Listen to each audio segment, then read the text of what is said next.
Welcome everyone to our new episode of HydroTalks podcast. I am Archita Bhattacharyya, the co-representative of EGU's Hydrological Sciences Division's Early Career Scientists Network, and with me is Relebohile Mabathoana. I'm also an ECS member. So for today's episode, we are pleased to welcome Professor Li from Penn State University. Professor Li leads the water group, which integrates hydrology, biogeochemistry, and ecology to ask how water quality and quantity is affected by changing climate. Professor Lilly is also one of the co-hosts of the Women Advancing River Research Seminar or the WAR Seminar series, an online monthly seminar that features female-led hydrological research. Welcome, Lily. Thank you. To begin, could you give us a brief overview of your current research focus areas? My group work at the intersection of hydrology, ecology, biogeochemistry. This is two sets of questions, I would say.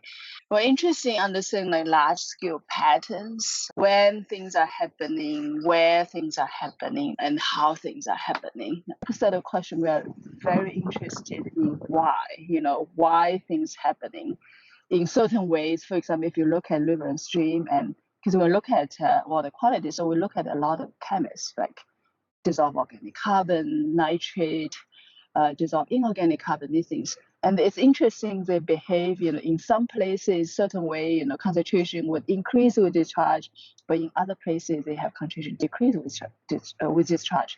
So we're interested in why this is happening. So this will be individual size, catchment scale study, looking into how processes that leads to the patterns we see. So essentially kind of two sets and two scale of a question.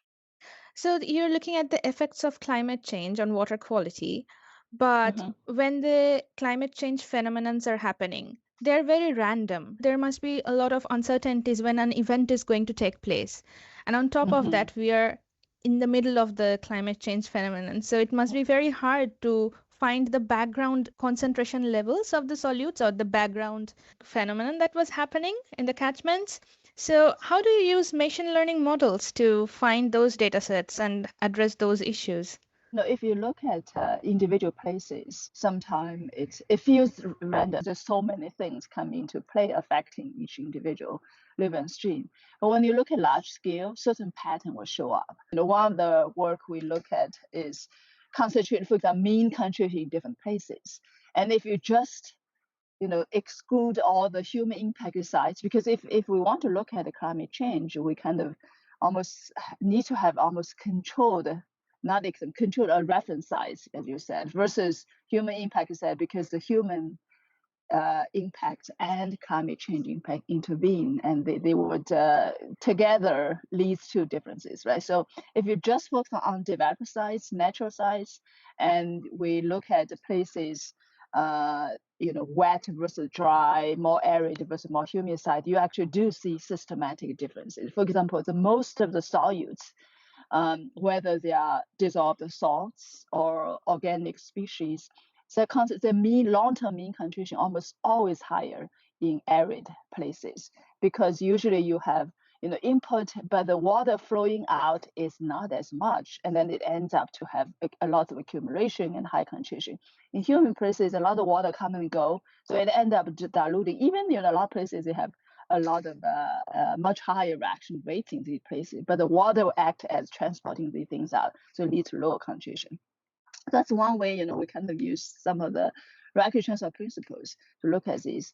And the other one is, like you mentioned, machine learning. Like one thing we look at is many different sites, 100 sites, and using these deep learning models to fill the data gap. And then we have consistent daily data, and then you can look at long-term trend, like for 4 decades, 3 decades, and allow you to have enough information to derive consistent patterns. So that's something, kind of two different approach we use, but there are ways to do that. Yeah. Okay, so I think one of the types of model your group is using is called long short-term memory model. Can you give us an overview of what that is and how you use that to address water quality questions? So long short-term memory model is a type of deep learning model, and recently has been used it has been more used in hydrology. They're looking at stream flow, it can predict, for example, floods. Actually, there's already a model to predict global scale floods, things like that. The major utility of reconstruction time series data. In hydrology, we look at these, decades of stream flow data and fill the gaps too. But people have been using it in like speech, in any time series data. It's very useful. So for water chemistry, for water quality, one of the major, I think is the biggest challenge is not enough data. If you compare hydrology data with water chemistry data, a lot of time, you have decades of relatively consistent stream flow data, but you only have like, for example, 2 points every month for 2 years, for 10 years, and it's very different across different places. So the advantage of the LSTM model is its ability to learn from not only the individual sites, but from also neighbors. And from there, if there's sufficient data, then we can train the model robust enough to fill the data gap. So you will get like daily numbers. So that's like what we call temporal filling. The other utility is also very useful is spatial filling. We can essentially predict places that are not monitored. Oh, that sounds super interesting. I had another modeling question for you. So, the large scale data sets like camels are incredible resources for continental scale research and are an amazing development in open data sharing. And first of all, how has your research group used this model? But also, I had a question about how the uncertainties are handled. So, I guess in a big continental scale data sets, the individual catchments might behave differently. So how those differences in behaviors are actually observed in practical life? Like, do you make a hypothesis in a continental scale and do you see any differences when you go to an individual catchment? So the way I see it is the utility of this deep learning model is more for data filling. Usually we don't use kind of a traditional hypothesis-based questioning for deep learning models. What we do is usually train the model if it's robust, and then we use the model output to ask a lot of interesting questions, like how they have been changing over different places, and that's where we start to think about hypothesis. Is it with a model being trained, and I can ask them, I can use them to ask questions about temporal trend, about spatial distribution, about where things happen more. So one example is water temperature and dissolved oxygen, for example. So we did this deep learning model for US continent and Central Europe. We start to think, okay, what do we expect? Hypothesis, think about hypothesis, like where do we expect things are happening most? Usually we think about, for example, water temperature increases. Usually we think about urban sites tend to increase most. And it turned out when we look at 800 sites, 4 decades of trained model output, we can analyze all these, and it turns out it is the case that urban sites increase most in average. And then so with dissolved oxygen, we know dissolved oxygen are affected by many different things, right? By temperature, by water flow, by how much light. So it's a little bit hard to predict. But when we look at these different land uses, it's interesting because we found dissolved oxygen decrease fast in agriculture sites. But the water temperature usually in the water temperature side, its agriculture side decreases slowest. So the expectation we had was, or the hypothesis we had was, when water temperature increased most, the dissolved oxygen should be decrease least, right? So if agricultural sites, if they decrease slowest, we should see the least decrease in dissolved oxygen. But it turned out to be the opposite. So our hypothesis is because agricultural sites has a lot of nutrients. So they would promote a lot of biogeochemical reactions that consume dissolved oxygen in the living stream, which could lead to much faster declining of oxygen in agriculture sites. That's cool. So speaking of climate change, can you please explain how the climate change modifies carbon cycles in the streams, and how do you quantify how much carbon is being released or sequestered in the stream and subsurface interface? Yeah, so climate change, I mean, there's many different aspects. There's temperature increase, but there's also the change in hydrological cycle in terms of how much water cycle is changing at different times. So I can give you one example is in the snow-dominated places, because of the warming, there's smaller snowpack, early water, early snow melt. So, and there's a lot of changes, leads to longer droughts in the summer. So all these could impact how much organic carbon are being decomposed, from soil organic carbon to dissolved organic carbon to dissolved inorganic carbon. So we have more looking at the changes in terms of how when it become more arid, right? The trend is become more arid. We have seen more increases in, for example, dissolved organic carbon concentration with the years that we have studied. But it is also possible that when droughts and the longer drier period become more severe, dissolved organic carbon become more decomposed, or there's more release of soil CO2 go back to the atmosphere, or when you have extreme events happening, that could be also trigger a lot of export of organic carbon into river and stream. So there's a variety of different changes. I think the question, there's a lot of unknown about how climate extreme, like droughts versus like big storm events, would affect these carbon cycle as well, and how the different land are connected to river and stream. So these are still kind of a lot of ongoing questions we're hoping to be able to answer in the next phase of projects. When the carbon cycles are changing, I guess there is a big feedback loop of the whole biogeochemistry of the area changing. The microbes will act differently, they will change the nutrients in different manner. So do you have any insight about how the whole nutrient biogeochemical loop is going to shift? That's like a $1 billion question. I can give you my take of what I think is so there's a multiple layer of the complexity. Like it's not just biogeochemistry itself, like you said, there's also microbiology, and they're all very kind of integrated into plants as well, vegetation, roots, soil structure. There's this whole suite of factors. So the carbon cycle is not just about dissolved organic carbon, dissolved inorganic carbon. So it's also like how much soil CO2 fluxes go back to the atmosphere. And river and stream are also actually hotspots of CO2 and methane emission as well. So one thing that could be, the very interesting thing about how water cycle affect carbon cycle is, for example, if you think about very wet conditions, like, if you have periods of wet condition and the soil are very wet, they tend to be not have a lot of oxygen. And they go through some, the bacteria active at that time is different from the microbes that are active during dry time. So we call these anoxic conditions. When you are in anoxic condition, meaning not a lot of oxygen, then, methane could be produced more than CO2. Right? And in very dry condition, it's more CO2 being produced. So the balance between the two, we know that methane has much more warming potential than CO2, right? So that balance between the two, and under what condition, switching more to anoxic condition versus what condition switching to more like oxic conditions.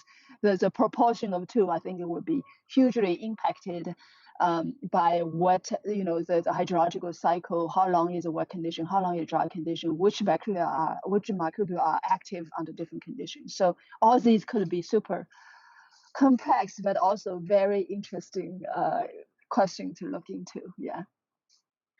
Wow. I mean, what I'm getting from this is that there is this climate change causes problems in the biogeochemistry, and problems in the biogeochemistry causes climate change. It's this vicious loop. It's going round and round. Yeah.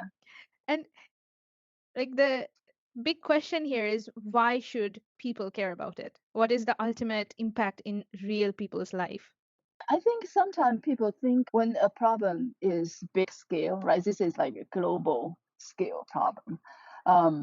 Then it's like it's almost sometimes feels like it's not my problem, right? It's everyone's problem, so I don't have to take responsibility. But it really needs everyone's input. I do things. I teach energy use, CO2 emission, and class which is related to like there's certain parts of the class talking about how individual person can do in terms of diet, in terms of transportation, be cautious about what we do and know what can help not adding more CO2, not more carbon into the atmosphere. That I definitely think individual person can do a lot. But there's some other things that we look at, like people do care, and it's their problem too. Because, for example, when we look at water temperature, right, and we look at 100 sites, and the temperature is increasing, and a lot of people do, fly fishing or fishing as, it's their hobby. And I remember when the paper on water, in warming rivers and widespread deoxygenation paper was published, it has much more interest than, when we think about carbon cycle, because people care about the nearby river and stream, because when they fish, they care about their fishes, right? They care about, nearby. So it's local. It can be local when you have large scale and it's stream. And this is happening everywhere.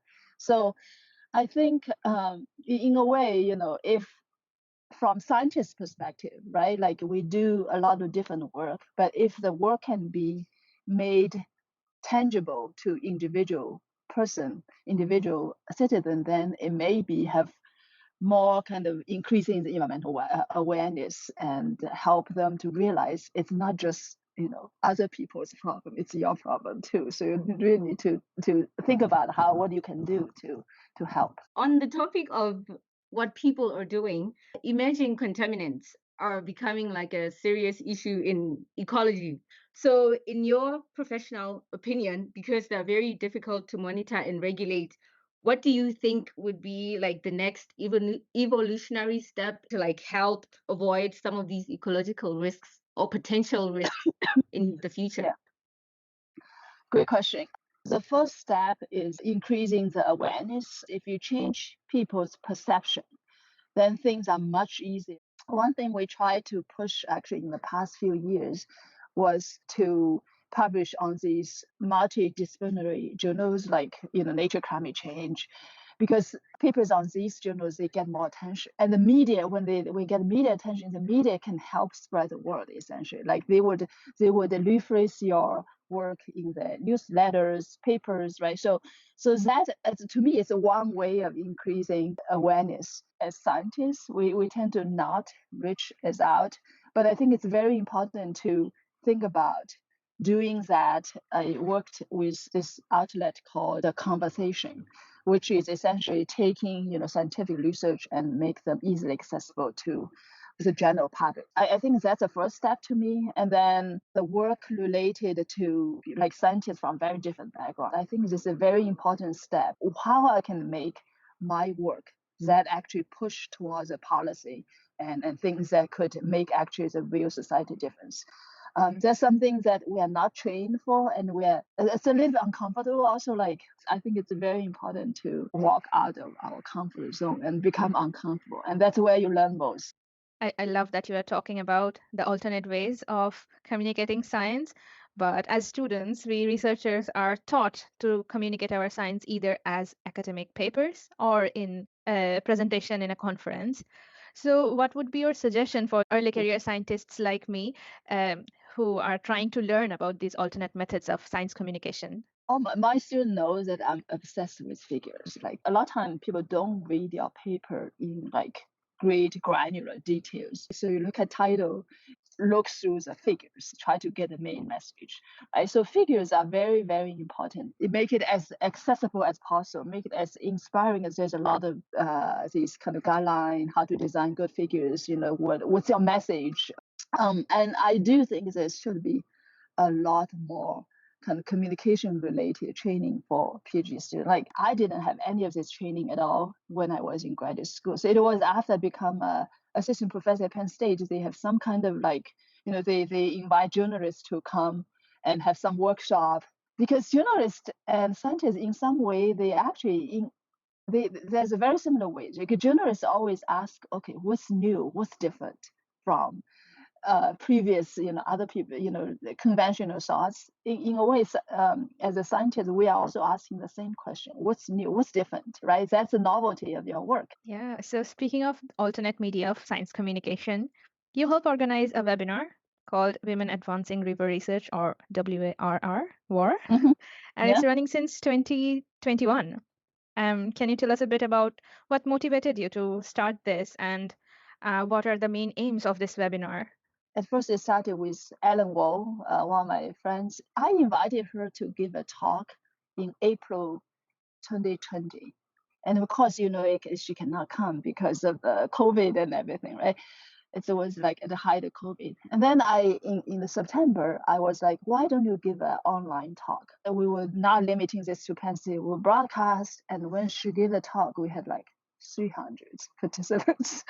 We were both like, wow, this is crazy. And there's so many questions, like, people are kind of trapped at home, and people there's not a lot of personal interactions, and people are like just eager to learn about hear talks, seminars. So that's the one thing. The other is I think at that time I remember there was a couple of papers coming out about invited talks. There's more men invited to talks, not as much women. There's a bigger tendency of inviting men to give talks.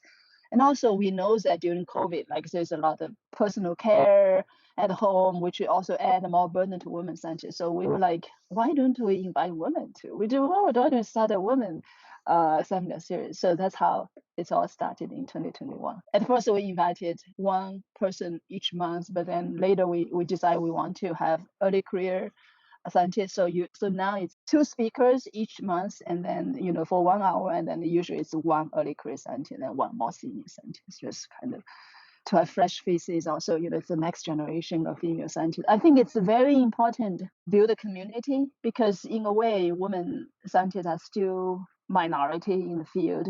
I found it's very, very important to build enough critical mass, to build community. Women know each other so they can mentor each other, but also writing projects. This is really brilliant.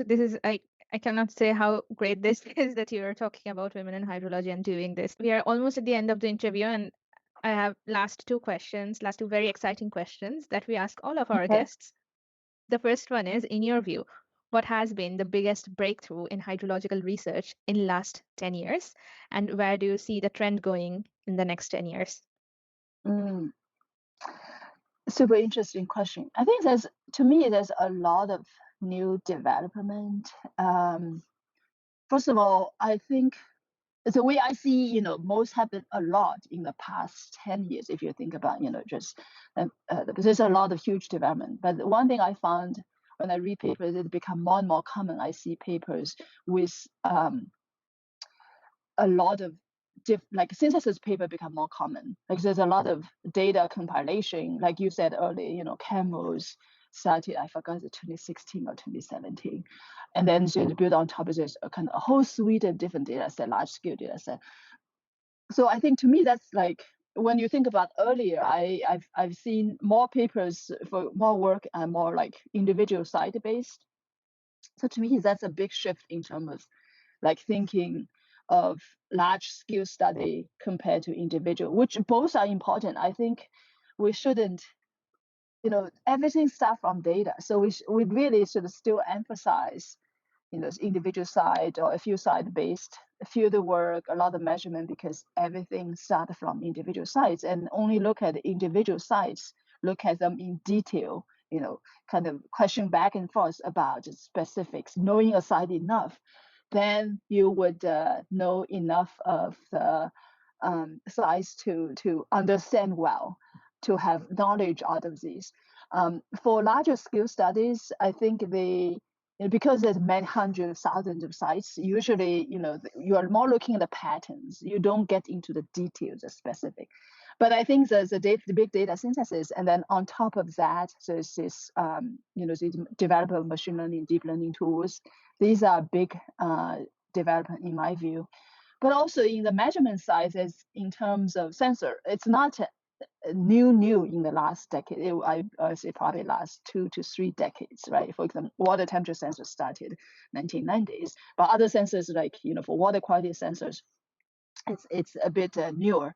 But these was also allowed, enables measurement, like high frequency measurement. In 15 minutes, every 15 minutes, you get a read for nitrate concentration, for turbidity, for this. So to me, these are also a huge development to give so much information in terms of the granularity of how water and water chemistry respond to events. That's a very important. So there's more to, it looks like there's more storm related or in terms of climate extreme, but much less in terms of droughts. Droughts, measurement under droughts, especially for things like intermittent stream, they're very hard to measure and with lots of errors. So that's the other spectrum of the climate extreme is very challenging, and hopefully, I don't know if there should be, technology breakthrough for us to measurement to do this. But like even in modeling side, because of less data in droughts, that usually both in terms of hydrology and water quality modeling and both process-based model and machine learning model, they don't do well under very arid condition, under low flow conditions. So to me, that's a huge challenge. In terms of moving forward, how do we do this, this type of climate extreme better, measure better, and understand them better? A lot of work on intermittent stream just started, so I think there's a lot of room to make like new grounds for these in this direction. Yeah. Okay, and the last question is, what has been the best piece of career advice and the worst piece of career advice that you have ever received that you want to share with the ECS? As early career scientists, you probably hear a lot of advice, right? People tell you this, people tell you that. There's a lot of information about how different people handle things differently, and what kind of decision you make. I found it's, especially for women scientists, I think it's very important to listen to your own voice. The decision is yours, and you know yourself the best. So I always, take advices and kind of put them in the context of what I know myself, and asking myself what are the things that maybe I'm different from other people. That and was this advice apply or not apply? So listen to your own voice. Think about what makes yourself happy and what make you feel rewarded. Worst advice, I would say when I started as this, when I started as assistant professor, there's advice from everywhere saying that there's so many different kind of components of being assistant professor, how to get tenure and things like that. And it's very easy to get, your time is limited, and it's very easy to dilute your efforts and not pushing in certain directions. You can't really do focus work, do excellent work in all directions. That's impossible, right? You have to focus. So I would say, pick things that you're really excited about, and then, really focus on efforts. That's something is yours, instead of like spread yourself too thin. I think there's a tendency to do that. Especially in early career, there's so many exciting stuff, and I myself is like very want to do a lot of things, but at the end you realize there's only certain things I can do, and what are the certain things I want to do, right? So these are I wouldn't say they're like worse. It's just like people, they're all out of good intention, but again, it's like going back to, you have to think about and digest, and then think about what works best for you. Yeah. Thank you so much. Thank you. Cool. I learned so much too.